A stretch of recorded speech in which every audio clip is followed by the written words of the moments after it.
día, compañeras. Benavides Valeria, secretaria de Formación de Aten Capital. En principio, dos grandes agradecimientos a Martín por haber permitido que se desarrolle esta instancia.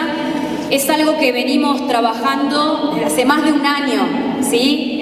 La veo a Vero, cuando dijimos, estamos en todo un proceso de debate alrededor de la inclusión y alrededor de toda una serie de reformas que se están planteando en la modalidad, y decíamos, bueno, uno puede desde la materialidad y demás ver cómo está afectando todo ese proceso de reformas, pero decíamos, también queremos ver qué está pasando en el resto del país y qué marco teórico existe para poder explicar la posición que nosotros tenemos en relación a la inclusión, ¿no? Que nosotros, por eso el curso se plantea desde una perspectiva crítica de la inclusión y fundamentalmente el derecho de los estudiantes con discapacidad a acceder a la educación.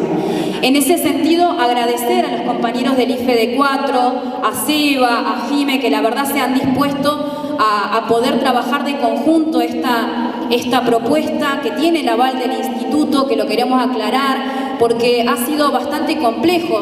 Ustedes saben que cuando hay una posición diferente a la hegemónica, empiezan a haber trabas, ¿no? De hecho, yo sé que a muchas de ustedes les costó poder venir, que hubo debate en las escuelas, porque la mayoría de las compañeras quería participar, pero no hubo una decisión de que se puedan cerrar algunas escuelas y demás.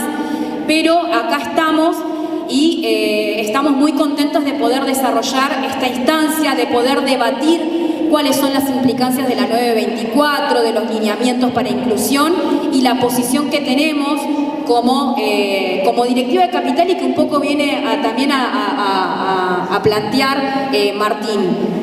Martín Contino es doctor en psicología, postdoctor en psicología, es especialista en psicología en la educación y sus tesis fundamentalmente estuvieron basadas en la discapacidad, ¿sí? Así que nosotros les hemos compartido algunos de los materiales que enviamos vía mail. Quienes no lo tengan, después vamos a reforzar y vamos a enviar nuevamente. Pero bueno, quiero dar un fuerte aplauso para Martín por disponerse, porque es investigador del CONICET, trabaja en la Universidad Nacional de Rosario, una universidad pública que están dando una batalla importante por el reclamo del salario porque no alcanza para poder vivir. Y aún así, con toda esta situación, se organizó para poder venir a acompañarnos.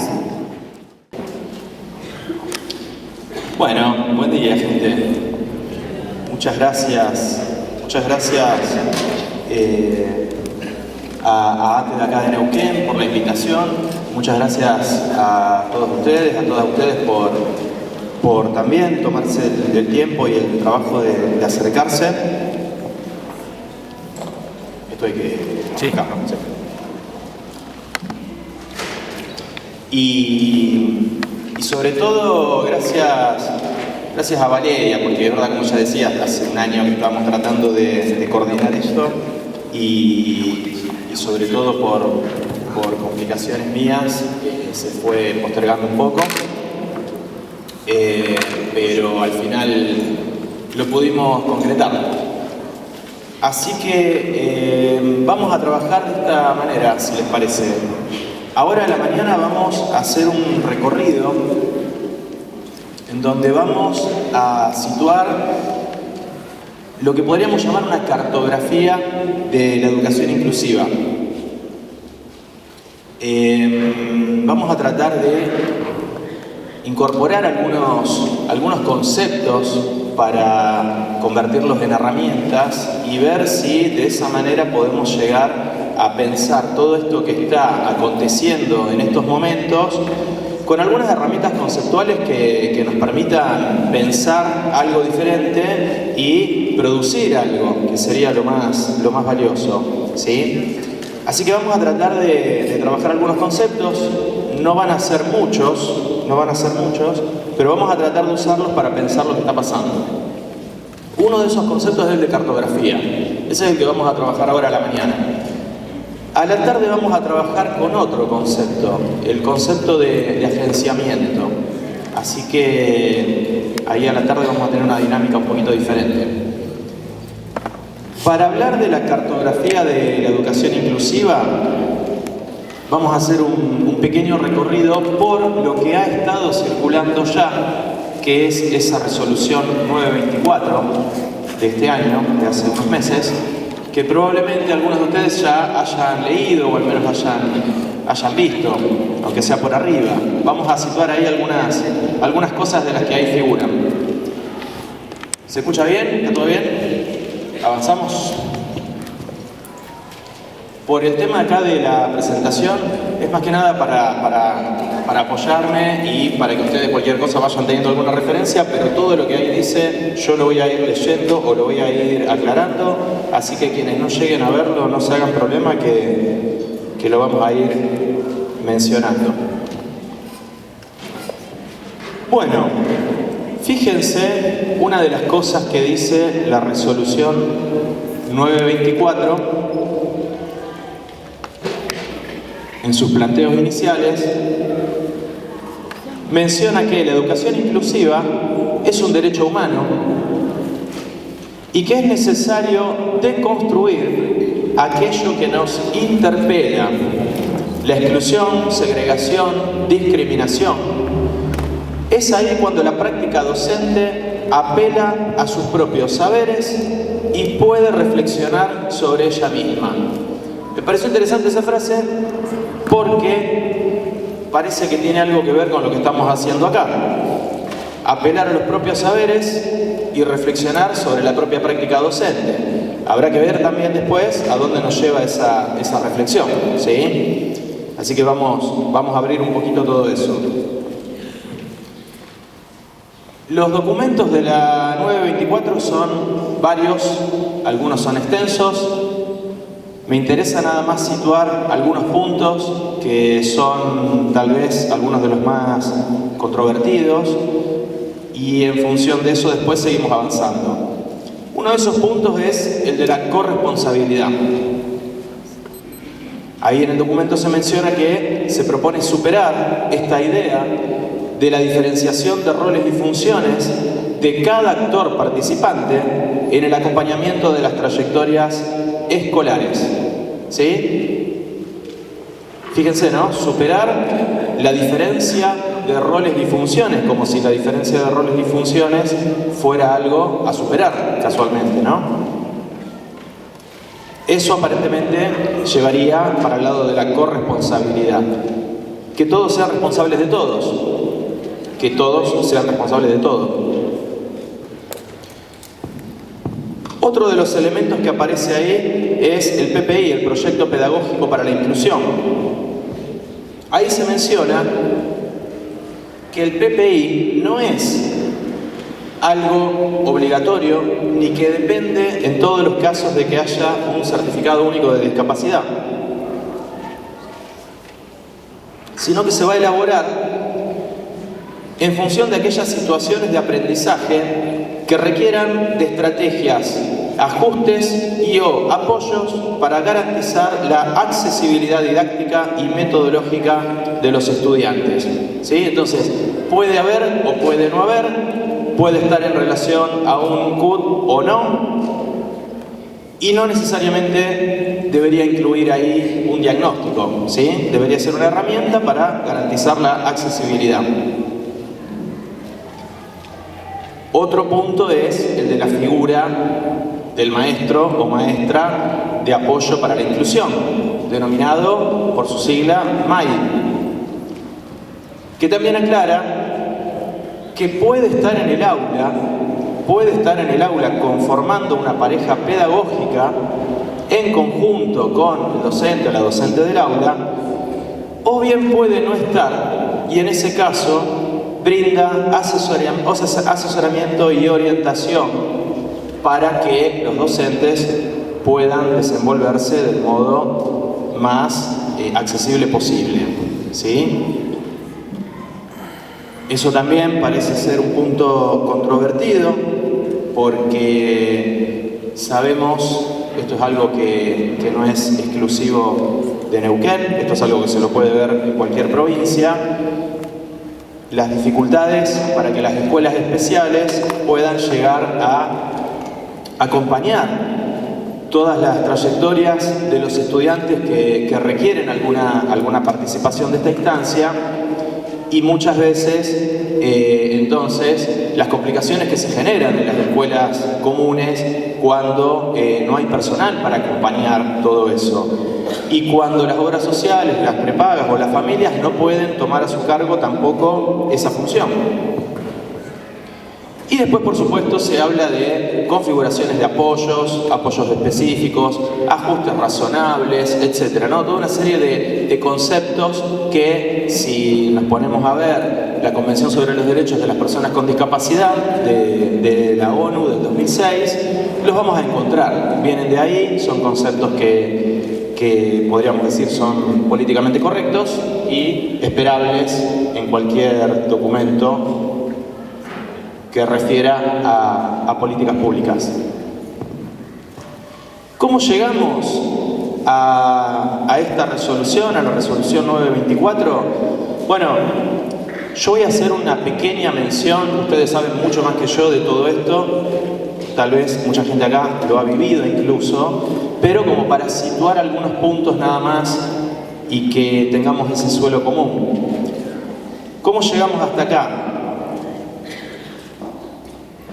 En 1985, y a través de un proyecto autogestivo, se da una primera experiencia de integración de un estudiante con discapacidad de una escuela especial acá en Neuquén, ¿sí?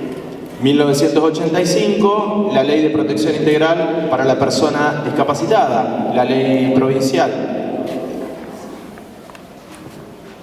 1998 ya se empieza a hablar de integración, acorde también a la época, ¿sí? Se empieza a hablar de integración. Integración que en ese momento parecía una superación de la segregación, pero que enseguida empieza también a problematizarse y empieza a ser sustituida por el concepto de inclusión. Ahí nos encontramos entonces, ya 2016, con resoluciones que establecen las pautas de promoción, acreditación, certificación y titulación de los estudiantes con discapacidad. Ya después, al año siguiente, en el 2017, se menciona que las familias, asesoradas por los equipos intervinientes, podrán ejercer el derecho a elegir la institución educativa de su preferencia, ¿sí? Con lo cual se abre la posibilidad ahí de que las familias elijan por cuenta propia escuelas comunes o escuelas especiales como una especie de competencia, ¿sí? También acorde a la época.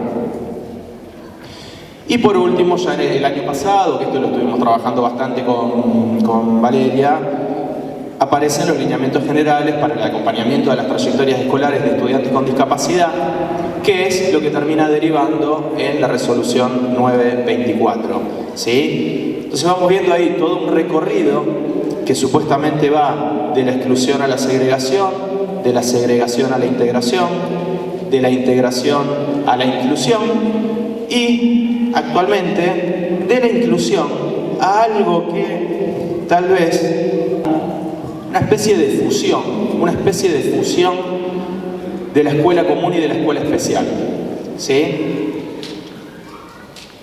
Hasta acá más o menos documentación, algo probablemente lo hayan visto, cualquier cosa de eso se puede revisar, pero vamos a meternos un poquito más con lo que se puede llegar a pensar en relación a los modelos de la discapacidad. Y nos metemos con esto porque están ahí también en los documentos, están explicados, muy brevemente, pero están explicados ahí al fin, los principales modelos. Con una excepción, que ahora la vamos a ver. El primer modelo es el modelo de la prescindencia. El modelo de la prescindencia es un modelo conocido por llevarse adelante en sociedades que consideran que las personas con discapacidad pueden ser algo de lo cual esa sociedad prescinda. De distintas formas. Ha habido estados que directamente llevaban adelante un proyecto eugenésico, un proyecto de exterminio, o bien algo que dio lugar a lo que una amiga de Rosario, Giselle Ferrari, llama el paradigma de la lástima, un posicionamiento en el cual a las personas con discapacidad habría que tutelarlas, asistirlas y en general dependiendo de la solidaridad, la beneficencia, ¿sí? Algo que se sostuvo durante muchas décadas en nuestro país. ¿Qué pasó con ese modelo? Podría haber seguido subsistiendo sin problemas, pero después de la Segunda Guerra Mundial, cuando los veteranos de guerra vuelven a sus países de origen con lesiones, con secuelas, a veces físicas, a veces del orden de la salud mental, empiezan a exigirle al Estado que si ellos fueron a pelear en nombre de ese Estado, es ese Estado el que debería ahora ocuparse de garantizar su salud y su salud mental.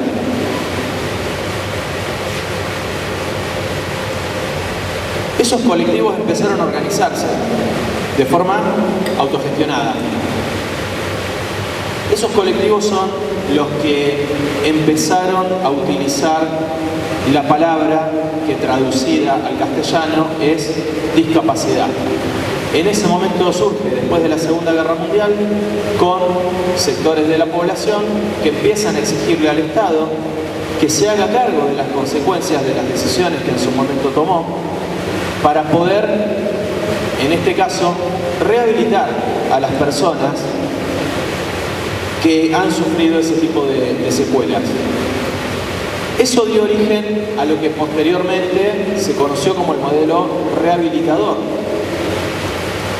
Modelo rehabilitador que también se lo conoce como el modelo médico o el modelo individual.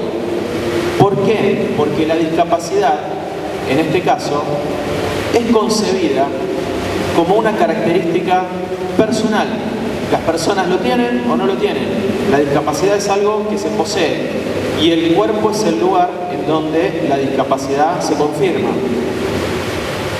El rol del Estado, en este caso, el rol de las políticas públicas, será ocuparse de esa rehabilitación. Rehabilitación que apunta ¿a qué?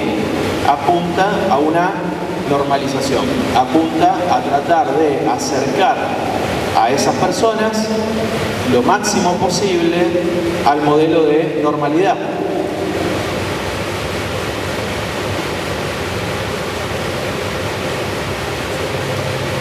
¿Hasta acá estamos con eso? Ahí vimos dos modelos, el rehabilitador,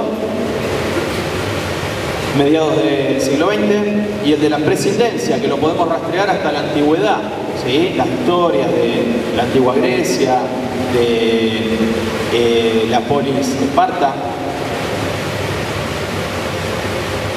y todas las historias estas, ¿no? Que tiraban del monte Taigeto a quienes no podían llegar a conformar el ejército espartano, etc.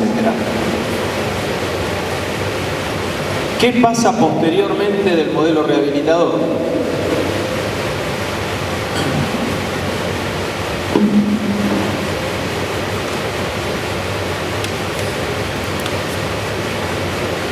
Ahí empieza a pasar una serie de movimientos que son interesantes porque empiezan a cuestionar ese modelo normalizador, ese modelo que concebía a la discapacidad como una condición individual, como algo aleatorio, como algo trágico, como algo patológico y como algo que entonces había que medicalizar. ¿Cómo es que eso empieza a cuestionarse? Se empieza a cuestionar podríamos tomar un episodio como un momento micropolítico fundamental para todo esto, cuando un estudiante universitario de apellido Roberts pretende inscribirse en una universidad de Estados Unidos, pero pretendía cursar desplazándose en silla de ruedas, como él se movilizaba.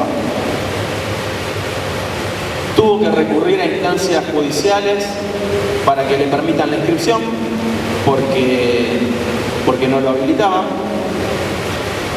Y una vez que pudo ingresar a la universidad, lo hacían cursar desde el sector de enfermería, que era el único sector que ediliciamente estaba construido para permitir el paso de sillas de ruedas. Él empezó a promover entonces una suerte de campaña en donde explicitaba que él no estaba enfermo, entonces no tenía por qué cursar desde la enfermería. Con lo cual obligó a esta universidad, la de Berkeley, a poder transformarse ediliciamente para permitir su cursado junto al resto de los compañeros.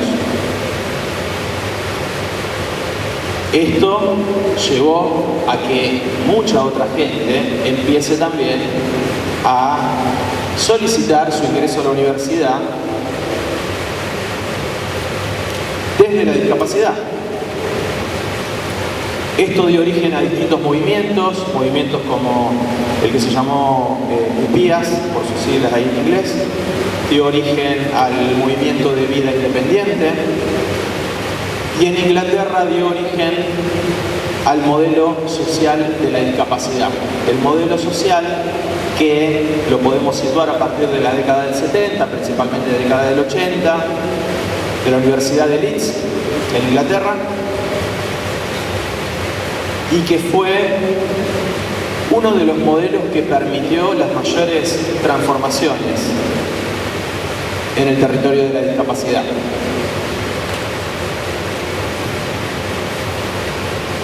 Modelo que seguramente han escuchado nombrar, modelo que tiene muchos referentes teóricos, Barnes, Shakespeare, Oliver, y que también en Argentina ha ingresado de la mano de gente de Entre Ríos, de Santa Fe, también de Buenos Aires. Ese modelo también empezó a verse algo cuestionado. Se empezó a hablar entonces, más o menos bien a comienzos del siglo XXI, se empezó a hablar de diversidad funcional.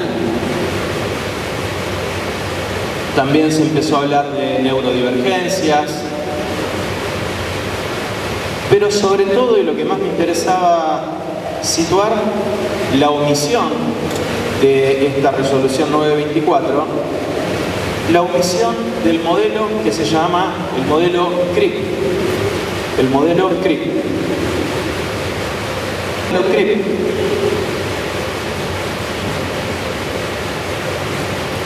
hay autores que lo sitúan al modelo CRIP como una especie de intersección entre la teoría queer y los estudios de discapacidad de la Universidad de Leeds, ¿sí? El modelo social.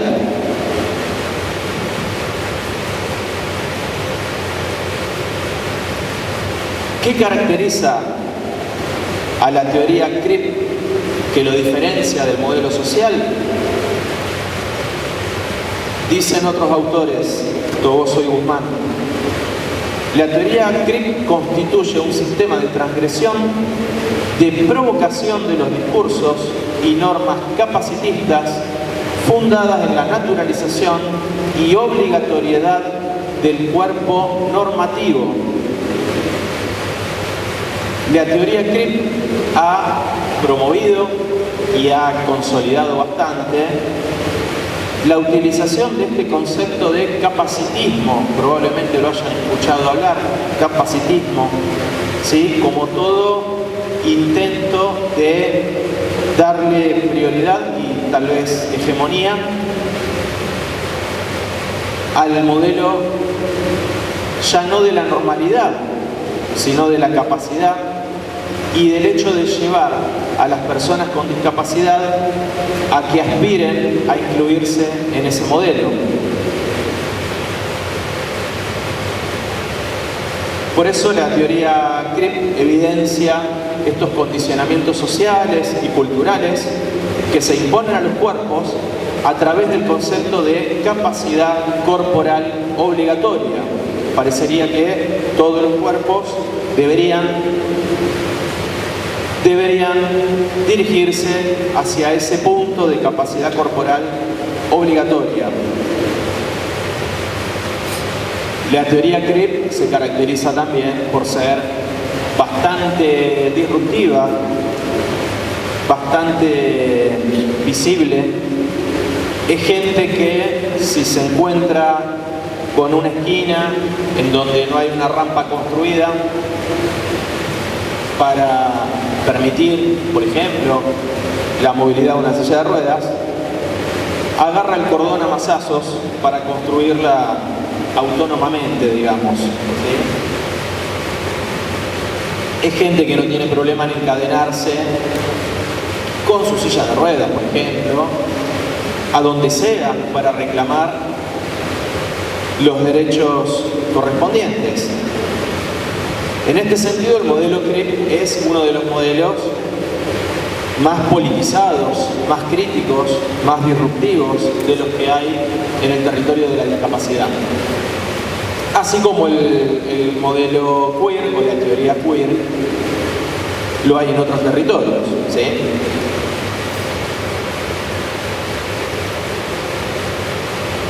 Por eso, como dice otro autor, Sandal, la teoría CRIP remite a los derechos civiles de las minorías y presentan un compromiso continuo con el activismo. ¿Por qué me interesaba mencionar esto? Porque creo que justamente no es casual que el modelo CRIP no aparezca ahí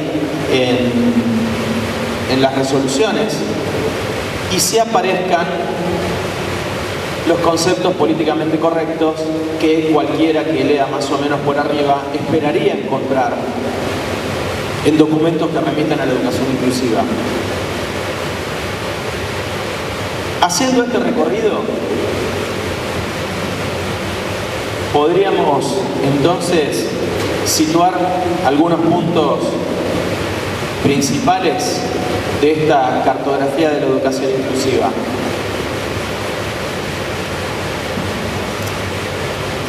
Vamos a recurrir a Eduardo de la Vega, un psicólogo de la provincia de Santa Fe, de la ciudad de Firmat, en el sur de Santa Fe. Un psicólogo que también se doctoró en la Universidad Nacional de Rosario y que dice en su tesis doctoral, que es sobre la historia de la educación especial, dice que es cierto que la educación especial históricamente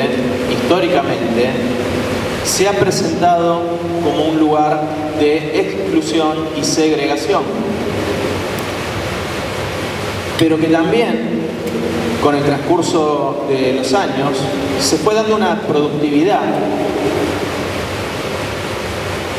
que surge del propio modelo de educación especial, que ha ido permitiendo la especialización de los discursos que la atraviesan, que ha promovido la participación de especialistas y de otros saberes sobre la escuela, y que por lo tanto ha devenido en un espacio que no es solo de exclusión, que empiezan a permitir la elaboración de coordenadas, de técnicas, saberes y sensibilidades nuevas hacia el niño, dispositivos de intervención con las familias, que se van extendiendo, que se van dispersando y que progresan hasta el momento actual.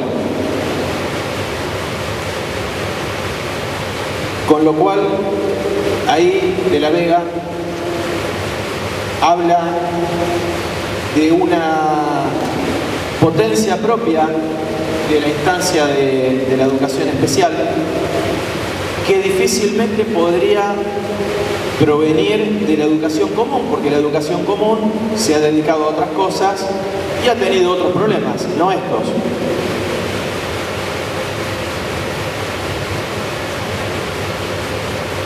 Lo cual mantiene abierta la pregunta: ¿es la fusión de la educación especial y la educación común la superación del momento de la inclusión?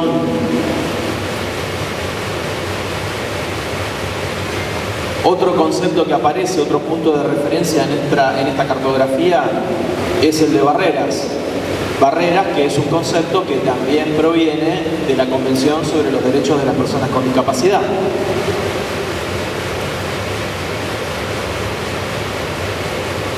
Barreras que las podemos pensar desde una producción de María José Borzani. María José Borzani, que es, ella creo que es terapeuta ocupacional, trabaja en inclusión desde hace muchos años, también de Rosario. Ella dice: las barreras al aprendizaje y la participación refieren a las dificultades que experimenta cualquier alumno en su itinerario escolar. Surgen de la interacción entre los aprendientes y sus contextos. ¿Cuáles son esos contextos? Las personas, sí, pero también las políticas, las instituciones, las culturas y las circunstancias sociales y económicas que afectan a sus vidas. Con lo cual empezamos a abrir, empezamos a complejizar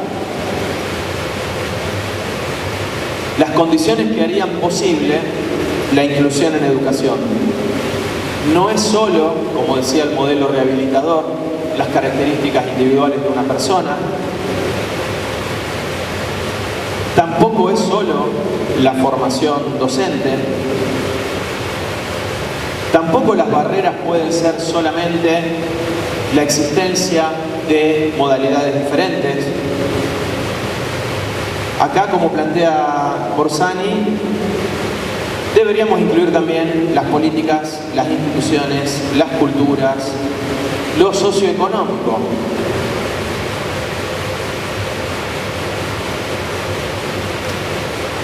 Seguimos con Borzani porque ella retoma el concepto de diversidad y lo lleva justamente a la propuesta educativa. Lo diverso no es solamente lo humano. Lo diverso, dice Borzani, también debería ser la propuesta educativa. Diversificar la propuesta educativa es avanzar con una propuesta superadora encaminada hacia la escuela inclusiva. La diversificación curricular intenta trabajar tanto desde lo heterogéneo como desde lo común, que se encuentra en todo el territorio áulico. El trabajo diversificado supone agrupamientos heterogéneos, modalidades variadas y flexibilidad temporal y espacial. Entonces fijémonos que cuando hablamos de inclusión, no necesariamente estamos hablando de todos al mismo tiempo, en el mismo lugar, haciendo lo mismo. Probablemente eso hasta pueda llegar a atentar contra la inclusión. Habrá veces que la inclusión tendrá que ser pensada desde la diversificación de las propuestas, desde la flexibilidad temporal, desde la flexibilidad espacial, desde modalidades variadas, dice Borzani. ¿Cuál es el problema? De la Vega también lo menciona en su tesis doctoral. El problema, uno de los problemas que remite a lo cultural y a lo socioeconómico, uno de los problemas es, y esto parece ya una especie de lugar común, ¿no? Pero uno de los problemas es el neoliberalismo. No podía ser de otra manera. Dice de la Vega, el nuevo ordenamiento apuntaba a introducir en la escuela el menor gasto y la mayor eficiencia posibles. El menor gasto y la mayor eficiencia posible. Algo que sí, nos constituyen, nos objetivan y por lo tanto nos incitan a manejarnos de una manera y no de otra, a pensar de un cierto modo y no de otro, y a sostener valores que tienen que ver tal vez con esos discursos y esas instituciones. Eso es algo que forma parte de nuestra sociedad y tiene que ver, como vos decís, con lo cultural, ¿sí? También lo cultural es lo que promueve el neoliberalismo, ¿no? Una cultura que supuestamente considera que todo lo que tenga que ver con lo público, por alguna misteriosa razón, se vuelve mala palabra, se vuelve algo sucio, algo indeseado, algo que habría que erradicar. Eso también es algo que va haciendo cultura y que promueve esa especie de, como dice de la Vega acá, disminución y racionalización del gasto público, ¿no? No de la inversión, del gasto público, acorde, obviamente, a todo lo que se viene promoviendo desde esta racionalidad. Y ya para ir cerrando, y ahora abrimos un pequeño espacio de conversación, algunas conclusiones de esta cartografía, algunas conclusiones provisorias, como para ir situando qué es lo que podemos llegar a pensar hasta acá, en lo que sería el modelo de inclusión, así como se pensó el modelo de inclusión como algo superador del modelo de la integración, ¿sí? O la integración como algo superador del modelo de la segregación, ¿sí? Y a su vez la segregación como algo superador del modelo de la exclusión.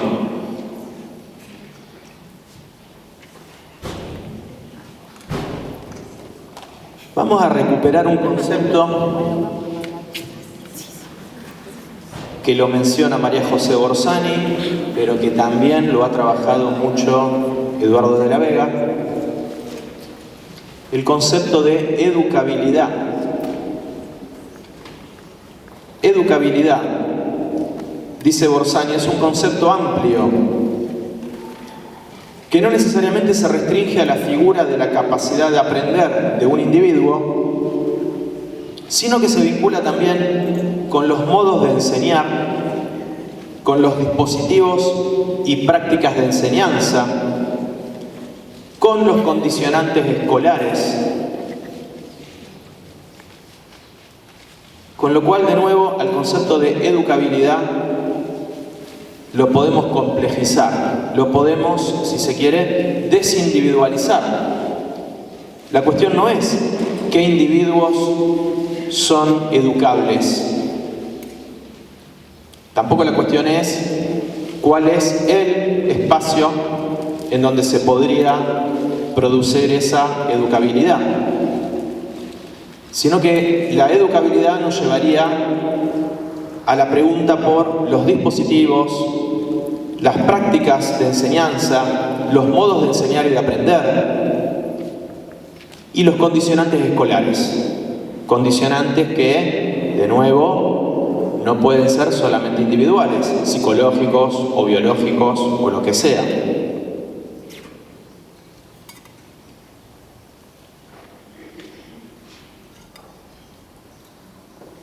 Dice de la Vega: la escuela, en un sentido amplio, todo el aparato escolar, el sistema educativo, podríamos decir, constituye una superficie donde se despliegan nuevas formas de sometimiento. El sistema educativo tiene esa característica, ¿no?, como lo han situado las teorías críticas de la educación. Pero también, y esto se lo ve permanentemente, también la escuela es el espacio constantemente tensionado por la voluntad de resistir y transformar los efectos alienantes del nuevo escenario social. El nuevo escenario social, que ya lleva varias décadas, que va teniendo distintas oleadas y que parece ser que cada oleada se vuelve más profunda y más cruel que la anterior. La escuela entonces se la puede pensar como ese espacio en donde emerge esa voluntad de resistir y transformar esos efectos.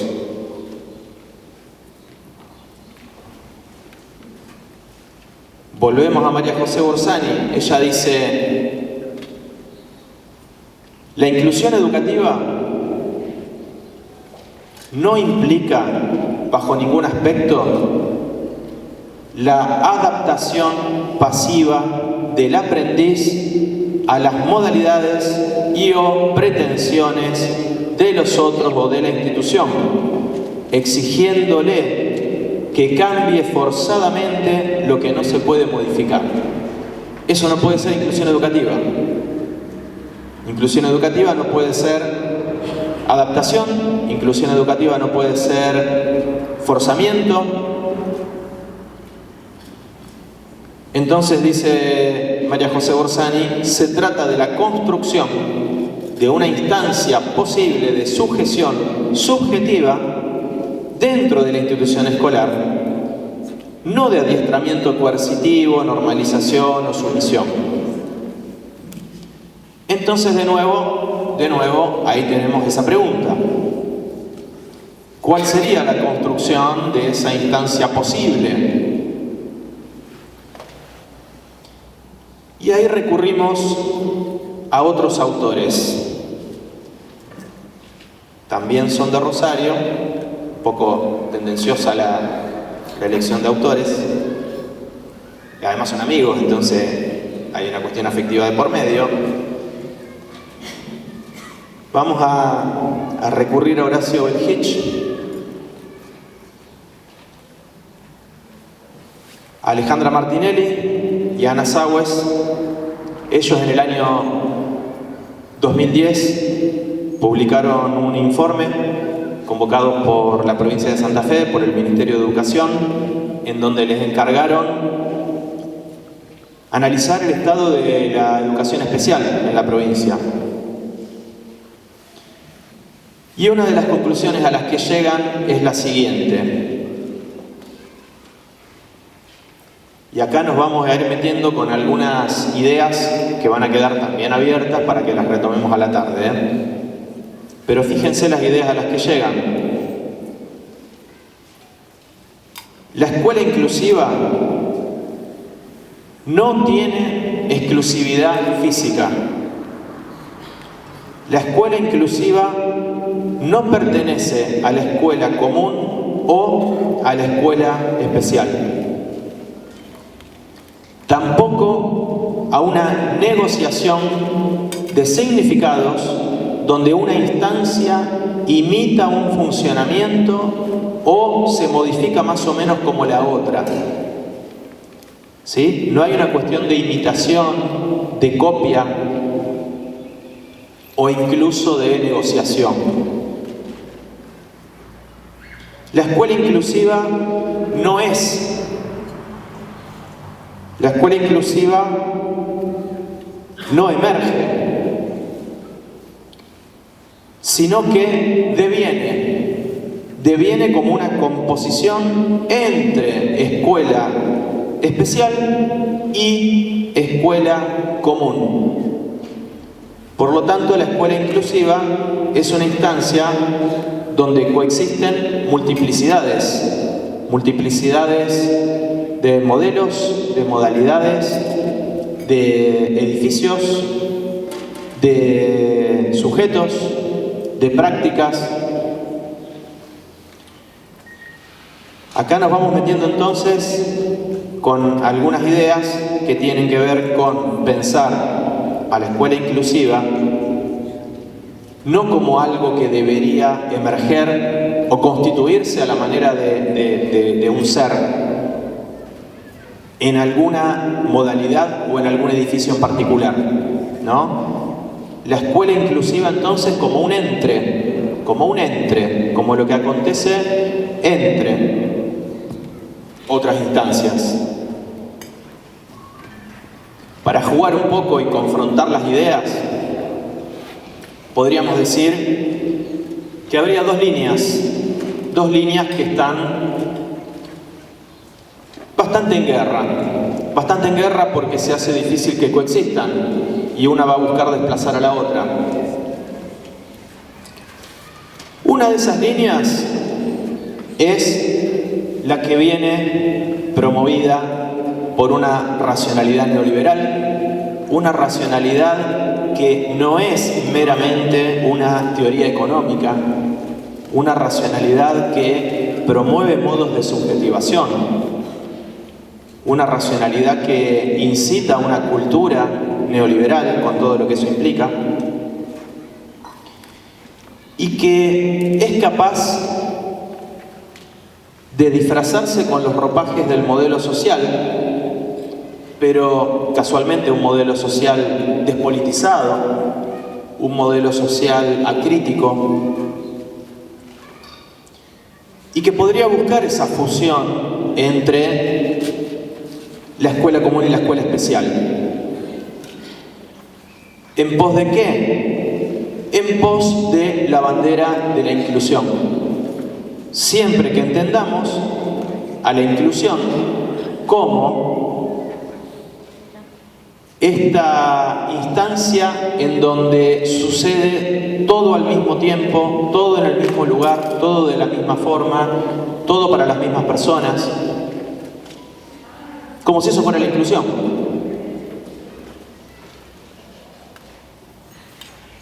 ¿Qué es lo que se ve también a partir de eso?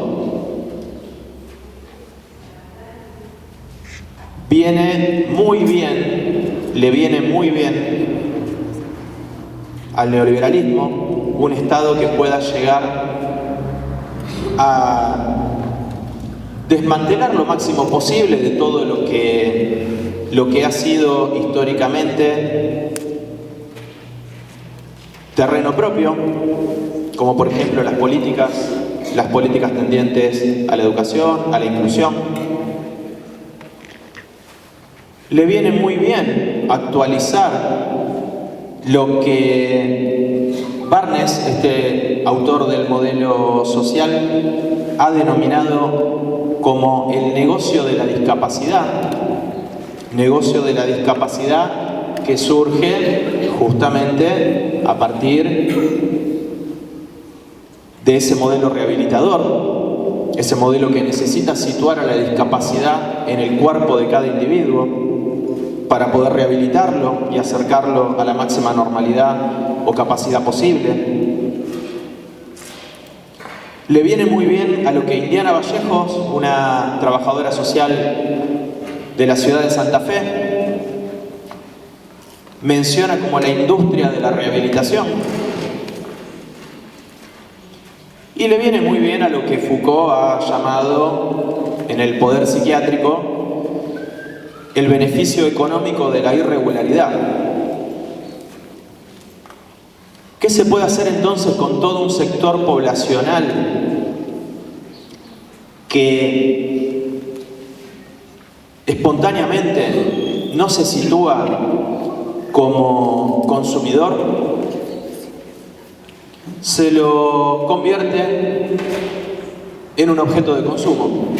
Se lo convierte en un objeto de consumo de otros sectores poblacionales. ¿A dónde conduce todo esto? ¿A dónde conduce esta línea? A una práctica educativa que probablemente, muy probablemente, se vuelva insostenible y que entonces va a volver excluyente todo intento de inclusión. Una inclusión que sencillamente se plantee como todos al mismo tiempo, en el mismo lugar, en el mismo espacio, con una figura que puede estar o no estar, con un proyecto pedagógico que puede estar o no estar. ¿A dónde va a conducir? Y a lo que se va viendo ya en otros ámbitos de la sociedad. A un agotamiento, a un desmantelamiento de estas políticas, a una frustración de parte de las familias y de parte de los estudiantes cuando no encuentren cómo sostener algo de todo esto, a una frustración también de la práctica docente cuando tampoco encuentren la manera de sostener todo esto. Esa es una línea. La segunda línea, podríamos decir, está en construcción.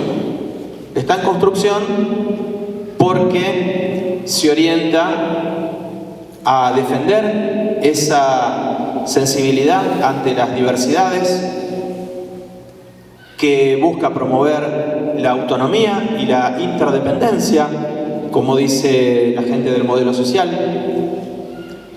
contemplando que la inclusión no necesariamente es forzar la unificación del sistema educativo en un solo espacio, desdibujando roles y funciones bajo el argumento de la corresponsabilidad, sino que pretende ser capaz de componer espacios entre que puedan llegar a ser garantes de esa educabilidad de la que hablábamos antes, respetuosa de las multiplicidades, obviamente, defensora de la inversión presupuestaria que justamente en estos días está fuertemente cuestionada, ¿no? Bajo el argumento de no hay plata, parece que se desertifican territorios de la sociedad y después se encuentra que sí había plata, que se estaba dirigiendo a otro lado. Y obviamente que esta segunda línea va a tener que estar muy en contacto, muy cercana a la autogestión y a los activismos, porque justamente como fuimos viendo en el cambio de un modelo a otro, es esa autogestión y esos activismos quienes son los verdaderos motores políticos de todas las transformaciones que vimos. Cómo se fue pasando de un modelo a otro a partir de la autogestión del propio colectivo de personas con discapacidad que de forma activa, políticamente activa, fue obligando a que se abandonen ciertas prácticas, ciertas políticas, ciertas lógicas y se empiecen a instaurar otras que en ese momento también estaban en construcción. No se sabía muy bien a dónde iba, pero sí se sabía a dónde no se quería seguir yendo. Ese es un poco el momento actual. Esa segunda línea que está en construcción y que no puede depender exclusivamente de un solo sector, sino que probablemente requiera de agenciar diferentes instancias. Pero eso lo vamos a ver después de la tarde. Bueno, hasta acá lo doy. Gracias.